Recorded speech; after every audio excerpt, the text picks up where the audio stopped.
นำโดยท่านผู้กำกับจากของศรีวงศ์นะครับพร้อมด้วยทีมงาน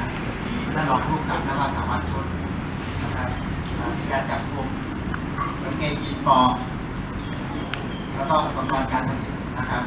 2 รายรายนี้ก็สืบเนื่องมาจากก่อนที่จะมีการจับกุมเมื่อวานนะครับทางผู้กำกับกับทีมงานก็ได้มีการลงพื้นที่สืบสวนนะครับในหมู่ 6 หมู่บ้านรัตนาที่เป็นตำบลเขาถกหินตอนใหญ่นนทบุรีนะครับเนื่องจากทราบว่ามีการทำกางเกงยีนปลอมนะครับครบวงจรก็คือผลิต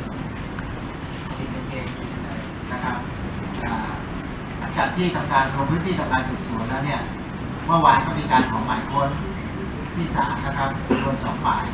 ก็ทำการตรวจค้นบ้านผู้ต้องหาทั้ง2 รายซึ่งผู้ต้องหา2 รายที่เกี่ยวเนื่องกันนะครับคือบ้านหลังแรกเนี่ยเป็นที่เก็บกางเกงยีนที่ผลิตสำเร็จแล้วนะครับซึ่งทางกองกำกับการ4นะครับโดยผู้กำกับและทีมงานเนี่ยก็ได้มีการตรวจยึดกางเกงยีนนะครับมียี่ห้อรีวายเกสนะครับมีสุนะครับแล้วก็ดีเซล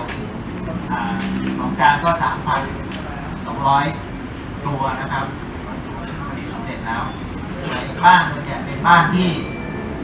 เก็บอุปกรณ์นะครับอุปกรณ์และชิ้นส่วนในการผลิตกางเกงยีนนะครับมีตายี่ห้อเครื่องหมายของกางเกงยีนที่ผลิตนะครับแล้วก็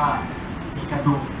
มีอุปกรณ์ในการผลิตทั้งหมดนะครับพวกที่ของตัวเองที่จะไม่ด้วยนะครับใช่ครับก็คือออเดอร์ของเรามันต้องควบคู่กับพวกนี้ครับถ้าไม่ทำออเดอร์เราก็ไม่วิ่งนะครับวิ่งไปแล้วปั่นไปยืดเลย